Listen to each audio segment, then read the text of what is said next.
Assalamualaikum guys, 1 lakh rupees in 50 days challenge day 7. তো good morning, কি খবৰ? ইয়াক দেখা পাইছেনে? ই শুই আছে, ই এনিটাইম শুইয়ে থাকে, এলেহুৱা মেকুৰী হয়তো। তাৰপিছত মই চাহ খালোঁ, চাহ খাই কিনে ৰেডি হ'লোঁ যাবৰ কাৰণে, কাৰণ আজি এটা বহুত ইম্পৰ্টেণ্ট কাম আছে। আজি আপোনাৰ বণ্ডি কো ভেজনা হে অফিচ তাক, অফিচত থ'ব যাব লাগে আৰু। তো সেইটো কাৰণে ধামধুম অফিচত থ'ব গ'লোঁ। তাইক থওঁতে তাই মোক এটা দিলে ফুল, পৰি আছিল তলত, তো দিলে আৰু। তো লৈ ল'লোঁ আৰু লৈ পকেটত ভৰালোঁ, নভৰালে আকৌ দিব নহয়। তাৰপিছত আহিলোঁ মোৰ লগৰ ল'ৰাটো আহিল, আমি পানী ফালি পূৰা একদম উৰি উৰি গ'লোঁ আৰু। যি বৰষুণ দিছে, পানীত যাই কিনে আমি কাষ্টমাৰ ঘৰত যাব লাগে আৰু। তো পানী চানী ভাঙি কিনে আমি কাষ্টমাৰ ঘৰত গ'লোঁ।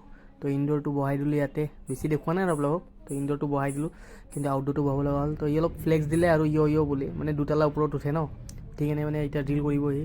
কিন্তু বৰষুণ দি আছে, পূৰা বৰষুণ, চাৰিওফালে বৰষুণ, তেতিয়াও আমি কাম কৰি আছোঁ। তো এই চিটটো লাগি গ'ল, ইনডোৰ আৰু আউটডোৰ দেখা পাইছে। হাই কুলিং দি দিছোঁ পূৰা ধুনীয়াকৈ, বঢ়িয়া কুলিং দিছে আৰু ধুনীয়াকৈ। নেক্সট আকৌ আমি আৰু ওলালোঁ তাৰপৰা বেলেগ এটা ডেষ্টিনেশ্যন। তো তাতে গ'লোঁ, তো তাতে অলপ ৰাতি হ'ল, কাম অলপ বেছি আছিল, তো সেইকাৰণে ৰাতি হৈ গ'ল। তো আজি টোটেল আমাৰ পইচা আহিছে 1500 আৰু অল টোটেল হৈছে 11,500।